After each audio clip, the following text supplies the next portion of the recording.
Electrician இன்னும் இந்த wire ஸ்ட்ரிப்பரே use பண்ணி வயரை பர்ஃபெக்ட்டா கட் பண்ண முடியாம கஷ்டப்பட்டு இருக்கீங்களா? அத வேற ஞாபகப்படுத்திட்டீங்க. நெஞ்சமெல்லாம் பொண்ணு அறக்கு தம்பி. இப்போ இந்த வீடியோ உங்களுக்கு தான். அப்படி நம்ம இன்னைக்கு கொண்டு வந்திருக்கிற ப்ராடக்ட் இன்கோவோட 2-in-1 வயர் ஸ்ட்ரிப்பர் தாங்க.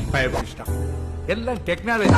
வயர் ஸ்ட்ரிப்பர் எப்படி ஒர்க் ஆகுது, எப்படி எல்லாம் யூஸ் பண்ணலாம்னு பார்த்தலாம் வாங்க. இப்படி டைரக்டா நம்ம வயரை பிளேஸ் பண்ணி அழுத்தினோம்னாவே போதும், நமக்கு வயர் தனியா ஸ்ட்ரிப் ஆகி உள்ள இருக்க செம்பு எதுவுமே டேமேஜ் ஆகாம வந்துடும். மல்டி வயர்லையும் யூஸ் பண்ணிக்க முடியும். அதாவது இது ஒருவேளை நீங்க லேண்ட் கேபிள் யூஸ் பண்றீங்கனாலும் அதுக்கேற்ற மாதிரி அட்ஜஸ்ட்மெண்ட்ஸ் பண்ணிட்டு நம்ம யூஸ் பண்ணணும். இதோட பிளேட் பாட்ல 650 மேக்னீஸ் ஹை கார்பன் ஸ்டீல் கொடுத்துருக்கிறதுனால இந்த மாதிரியான ஒயர்ஸ் எதை வச்சாலுமே சூப்பரா கட் பண்ணிரும். அதுவும் இல்லாம இதுல 0.5 mm ஒயர்ல இருந்து 6 mm ஒயர் வரலுமே இதுல வச்சு கட் பண்ணிக்க முடியும். எதுவுமே ஆகாது. ஏன்னா இதுல யூஸ் பண்ணிருக்கிறது ஹை குவாலிட்டி மெட்டீரியல். இதுல கொடுத்திருக்கக்கூடிய இந்த அட்ஜஸ்ட்மெண்ட்ஸை யூஸ் பண்ணி நம்ம வைக்க போற மெட்டீரியலுக்கு ஏற்ற மாதிரியும் ஒயருக்கு ஏற்ற மாதிரியும் இதை ஸ்ட்ரிப்பிங் பண்ற ஸ்ட்ரென்த்தை நம்ம இதுல அட்ஜஸ்ட் பண்ணிக்க முடியும். அதே மாதிரி இந்த இடத்துல கொடுத்திருக்கக்கூடிய ஸ்ட்ரிப்பை வச்சு நம்ம அட்ஜஸ்ட் பண்றதுனால எந்த அளவுக்கு நம்ம இது ஸ்ட்ரிப் ஆகணும்ன்றதையும் மெஷர் பண்ணிக்க முடியும். இதோட சைஸ் பார்த்தோம்னா 7 இன்ச் தாங்க வரும். ஈஸியா பாக்கெட்லயே போட்டு எடுத்துட்டு போயிடலாம். இந்த ப்ராடக்ட் ஆன்லைன்ல 600 ரூபாய் 700 ரூபான்னு சேல் ஆயிட்டு இருக்கு. நம்ம ஜஸ்ட் 450க்கு கொடுக்க போறோம்.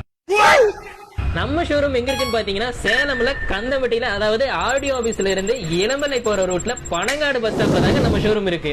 இதே மாதிரி பல டூல்ஸ் இருக்கு. அதுல எந்த டூல்ஸ் பத்தி உங்களுக்கு தெரிஞ்சுக்கணும்னு நினைக்கிறீங்களா? அதை கமெண்ட்ல சொல்லுங்க. கண்டிப்பா அடுத்த வீடியோல கொண்டு வரோம்.